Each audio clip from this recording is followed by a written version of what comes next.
today, I'm going to take this little blank of poplar wood and we're going to learn how to make a simple mortise and tenon.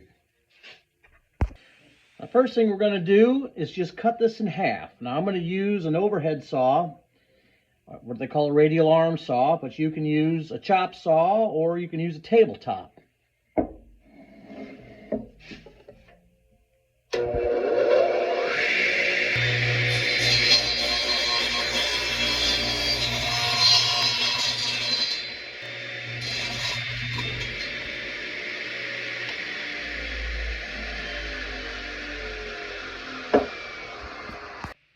So what are we going to need today to make a simple mortise and tenon joint?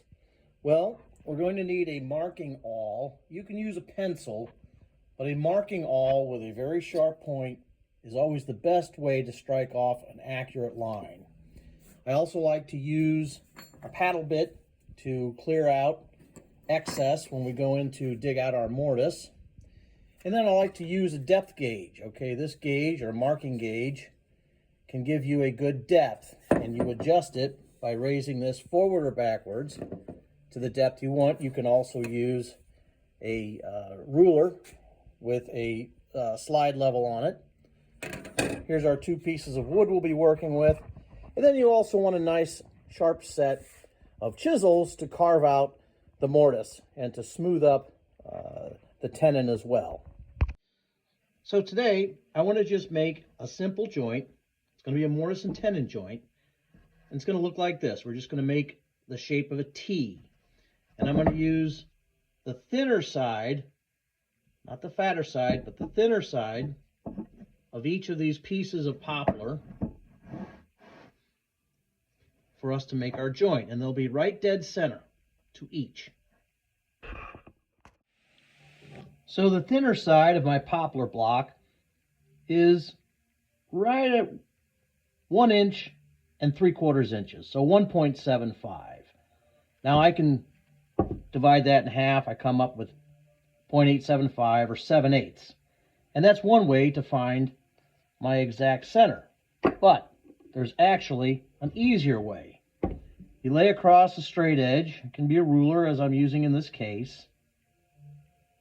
Line it up like that. And strike your line like this. And notice I lined it up on each corner. Very tight. Then I go to the other sides and do the same thing. Strike my line.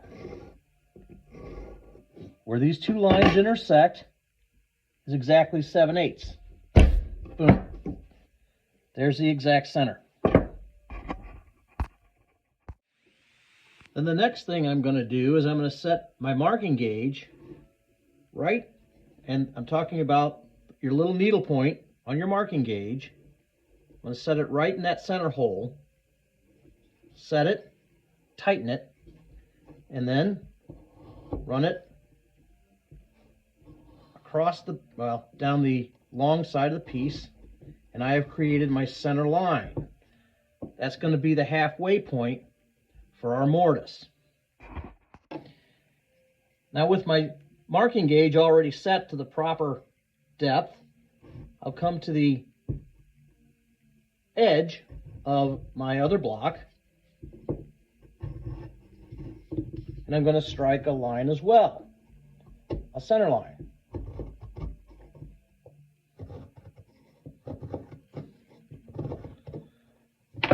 That line's the exact center. So now that I have my center lines at the edge of one of my poplar blocks and along the edge of my other poplar block, I need to figure out how thick do I want my mortise and tenon.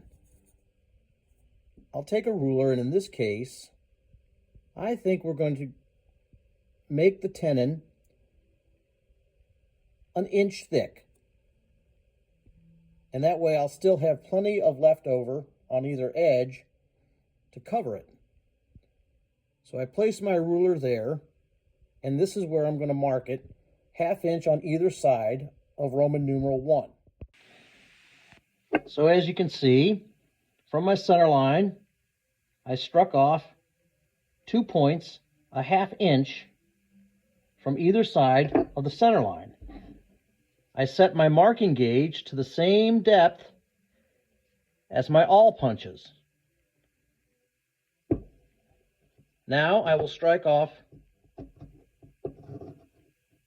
the line that represents the extent of my tenon on either side.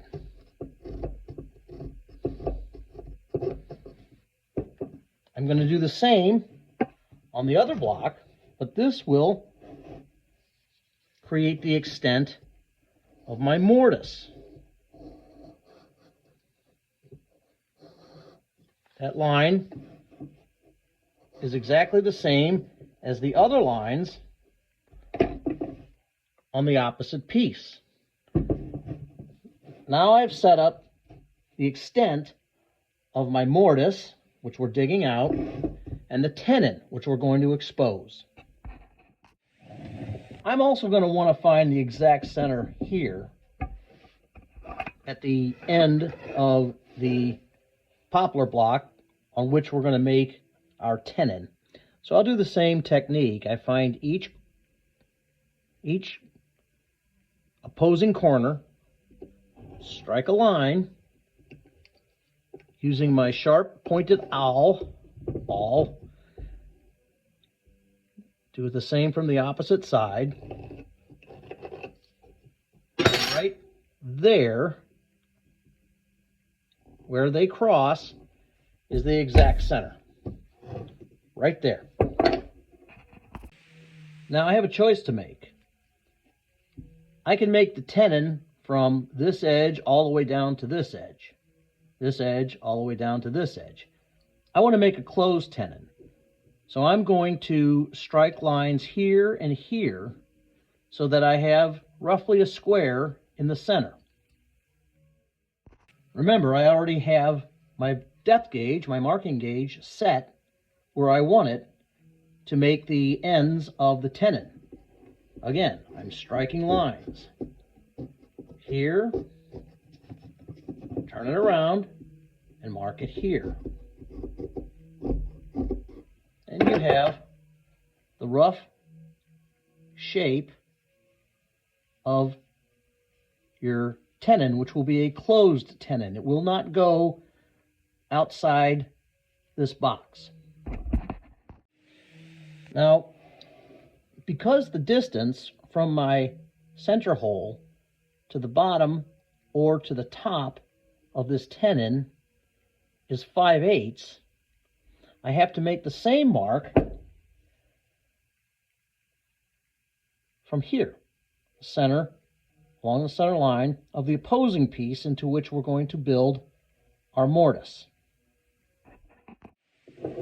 So to strike that line from the center point of the piece where we're going to put in our mortise, or I should say dig out our mortise, I'll put it on an inch point and come over this way 5/8. Strike a hole. Now I'm going to do the same thing, lining up an inch point right at the center and the opposite way, 5/8.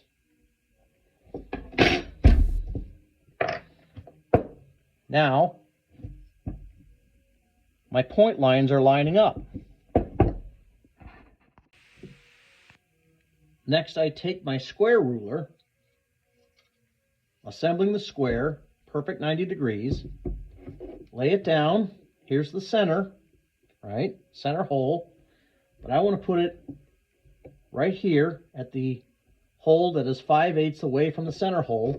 Strike a line right across the hole. I want to do the same thing on the other side.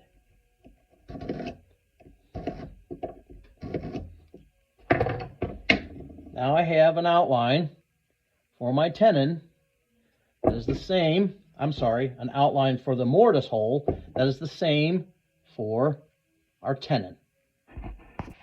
Okay, so now I am over at my drill press. Now you can use a hand drill with a paddle bit, or you can just use a wide bit.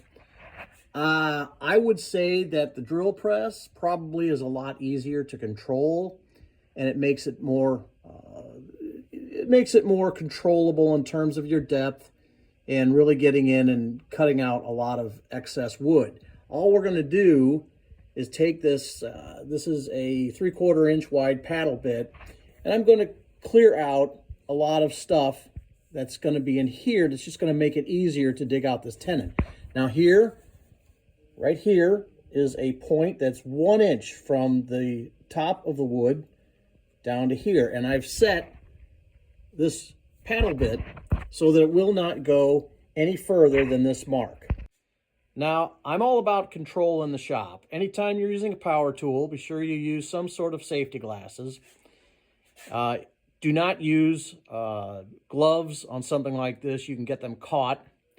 I also like to have a backstop. So I put together basically just a couple of pieces of lumber to create a backstop against which I set pieces that I'm going to be using in the drill press to create just a firm surface, least likely to slip. All right, so we're going to make our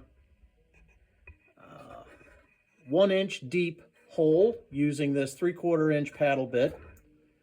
It'll go down to 1 inch, and that's just going to open up the mortise. The mortise is, again, we're digging out wood.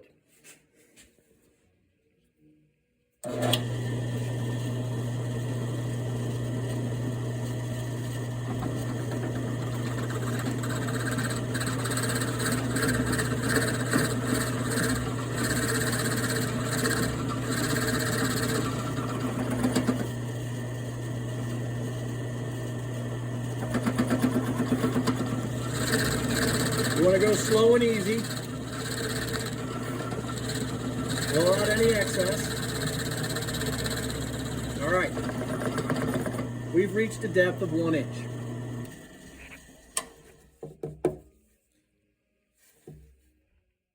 Another reason that we like to use a marking gauge and a steel pointed awl to create our lines is because we can use those lines into which we are going to set the ends of our chisels. Now that I have removed a large amount of material just using a simple paddle bit, I'm going to strike off with my chisel the extent of the mortise. I go down about 1/8 of an inch. I just tap it. That creates clean cuts. And now we're going to start digging all this out. To dig out the material that is left in the mortise area, I'm just going to lay it into a vice grip.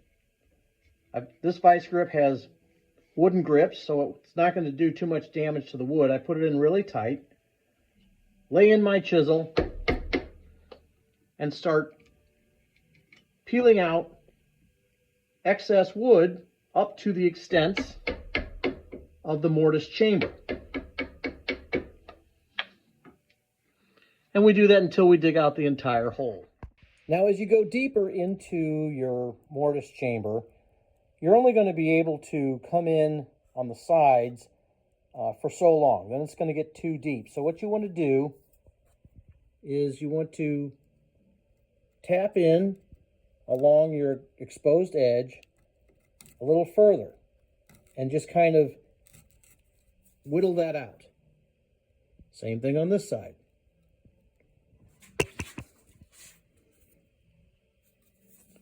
So you'll tap in about 1/8 inch here, tap in 1/8 inch here, tap in 1/8 inch here, tap in 1/8 inch here until you go down to the bottom of your chamber. Okay, so again, we continue along the edges on the inside of the mortise, tap down about 1/8 of an inch. You can see I'm continuing to dig out material, but I'm only going as far as the struck lines we put into the original mortise outline. Tap, tap, dig out. There's about 1/8 of an inch of excess wood. You keep doing this until you reach the bottom. Okay, so I have cleaned out the mortise. I'm down to the inch mark. How do I know? Because A, that's where I set the depth of my paddle bit when I went in originally to clear out a lot of wood at the center of the mortise. And then I just take my speed square, if you will, set it to 1 inch, and there's the depth, 1 inch. At this point, we are ready to create our tenon. We're going to do that by removing wood waste from around the outline of our tenon, which, as you recall, we lined up with the same dimension as our mortise. Now, there's two methods that I'm going to consider. One is using my radial arm saw. I thought about that. Or I'm going to use my sled on my small benchtop table saw. I'm going to use the sled. So I could use a what we call a benchtop tabletop saw, and I could place this piece and just run it over the blade several passes right on top of the tabletop saw, but that doesn't give me a lot of control. A few years ago, actually several years ago, I created a sled. A sled is just a heavy-duty wooden frame that you can slide back and forth along with the saw blade, and you can use it to cut out waste in a very controlled manner. Now I want to mark off an inch below the surface where I'm going to make the tenon. Remember that our mortise is 1 inch deep, and we want our tenon to be of the same depth.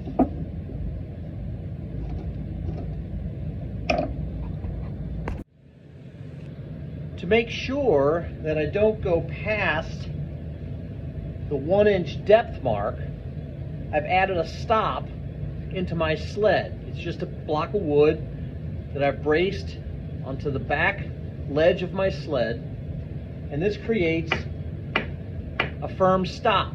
That way I don't go past the 1 inch depth. I've set my blade just slightly below the extent line of our tenon. Later we'll come back and take out that little bit of extra as we make a very tight fit. Let's begin.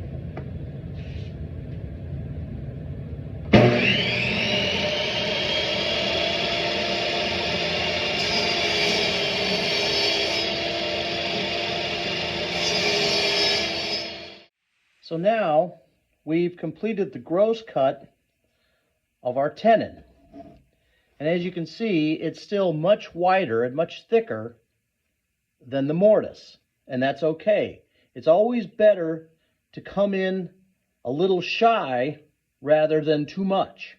So now we can go back and remove just a little bit more from the tenon edge so that ultimately we'll get a very tight fit. What I'm going to do now is just raise the blade ever so slight towards the actual line. This way I'll remove that little bit of excess waste and make the tenon hopefully a very tight and snug fit. I'll show you how it's done. Now that I've slightly raised the elevation of my saw blade, I don't necessarily have to go back and forth to remove the additional wood waste. What I can do is bring the sled forward where the blade is full here, right here between the stop and the piece of work.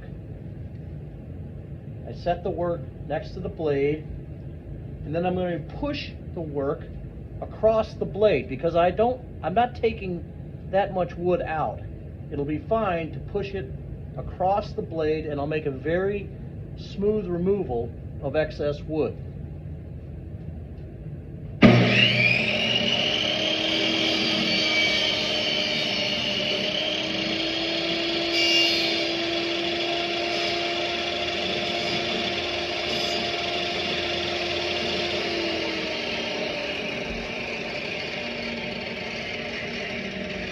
As you can see, we've got a very smooth surface where we've removed extra waste. And as you can see now, I'm really getting a snug fit along the long side of my mortise and tenon. Now we're going to do the short sides right here. Okay, at this point, we've created our mortise. It's 1 inch deep. It leaves about just over 1/4 of an inch on either side of the long piece. And we have our tenon that we've shaped out on our tabletop table saw. As you can see, it's a very snug fit.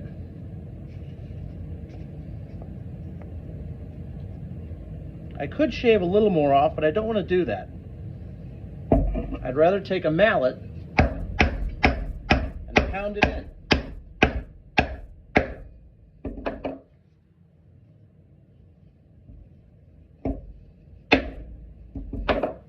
That completes a very tight mortise and tenon joint, which is used in all sorts of applications. Furniture legs, joining furniture legs. Anytime you're joining 2 pieces of thin stock, it's very tight. You put glue inside of there, maybe even tack it with a brad nail. You're going to have a joint that'll last for years. I hope you've enjoyed this video.